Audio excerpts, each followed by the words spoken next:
Hello, I'm Lisa Hepp, and I'm an epidemiologist at the Institute for Global Tobacco Control at Johns Hopkins Bloomberg School of Public Health. Today, I'm going to be demonstrating how you can easily measure secondhand smoke exposure levels using active sampling in real time. In this video, we'll be talking about using the TSI AM510 SidePack Personal Aerosol Monitor for measuring particulate matter. We'll be reviewing the setup, operation, and collection procedures.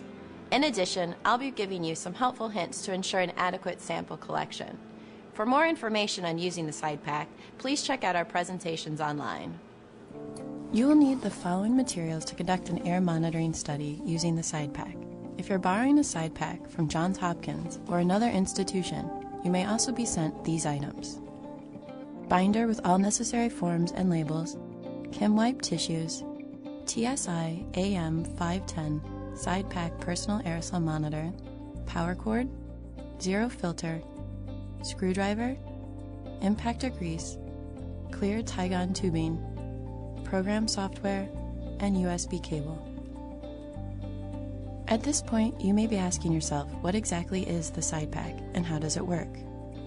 There are 4 buttons on the front panel of the SidePack: the Enter key, down arrow, up arrow, and page key. The SidePack is fitted with a small plastic part called inlet assembly. If you lift the rubber gasket that is next to the inlet assembly, you will see the power port and the USB port. If you're borrowing a SidePack, the flow rate will be calibrated to 1.7 liters per minute before you receive it. Remember not to press additional buttons on the SidePack so that you don't accidentally modify the preset flow rate. Once you're ready to begin using the SidePack, you need to prepare the equipment for use by completing 3 easy steps. First, you need to charge the SidePack's battery by plugging the battery charger into the power port on the side of the SidePack. The SidePack screen should display "Charging battery" and will indicate when charging is complete. Charging the battery may take about 5 hours. Be sure to charge the battery completely before beginning to operate the SidePack and collect data. Charge the battery fully after each day of data collection. The battery can last for about 10 continuous hours of data collection. The second preparation step is to clean and grease the Impactor Insert. Use the screwdriver provided in your materials to loosen the screws holding the inlet assembly on the side of the SidePack. The Impactor Insert is located inside of the inlet assembly. After you remove the inlet assembly, you can use the screwdriver to gently slide the Impactor Insert out. Be careful not to scratch the inside of the inlet assembly as you remove the Impactor Insert. There may be some accumulated particles on the small end of the Impactor Insert. Remove any accumulation with a Chem wipe by gently wiping the Impactor Insert. Use the grease provided with your materials. Open the container and use a Chem wipe or your finger to spread a very small amount on the smaller end of the Impactor Insert and around the O-rings. The O-rings are the small black rings on the larger end of the Impactor Insert. Use the tip of your finger to wipe across the small end of the impactor and the O-rings to remove any excess grease.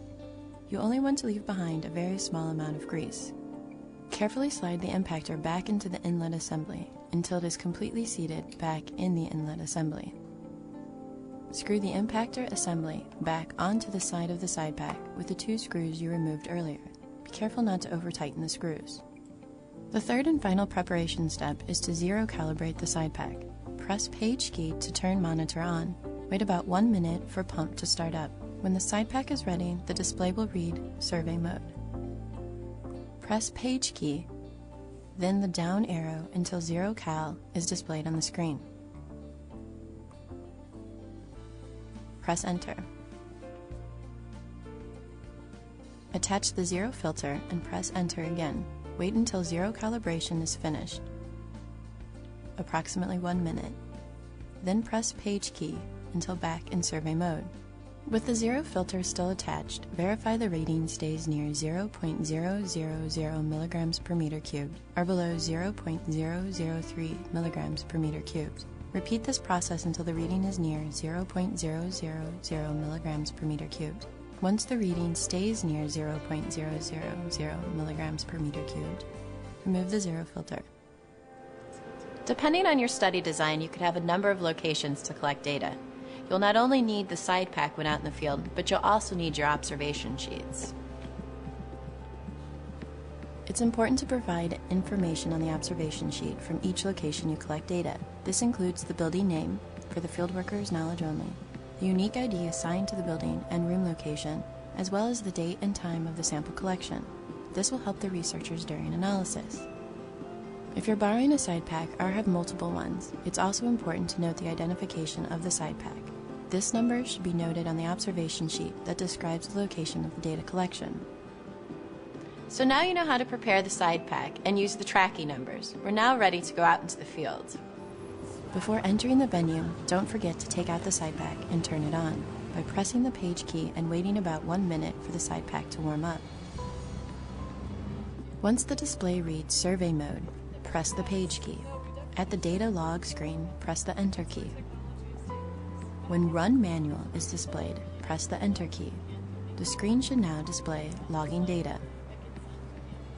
It is helpful to lock the device to ensure buttons are not accidentally pressed, altering the settings of the side pack during the collection.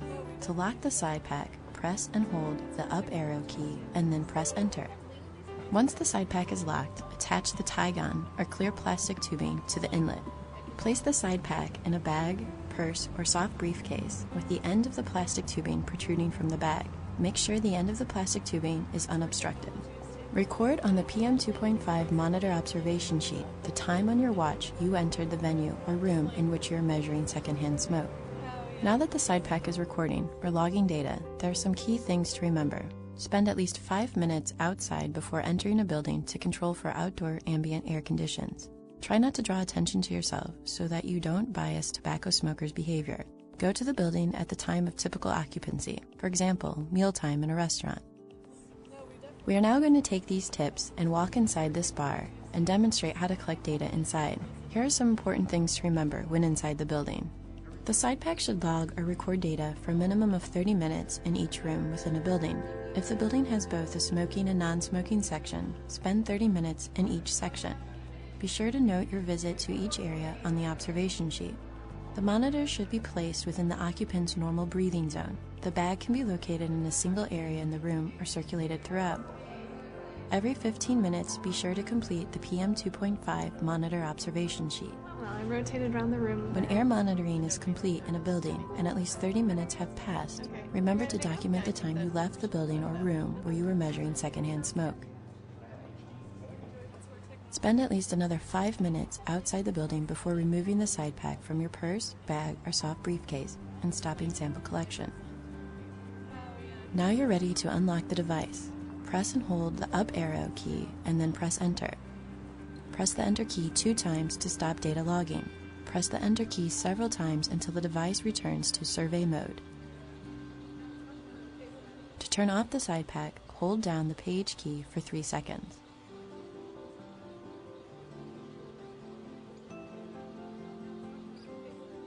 At this point, you may travel to a different building to collect data or return to your office or lab.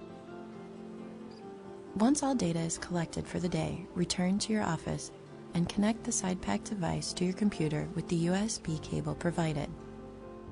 The software provided in your materials should already be downloaded onto the computer. Remember to inspect the data, ensuring it was transferred correctly, and then save the data on your desktop. We've now completed our brief training on using the side pack to monitor secondhand smoke exposure levels. I hope you now have a better understanding of active monitoring. For more information, please check out our website. Thanks for watching this video, and remember, there is no safe level of secondhand smoke exposure.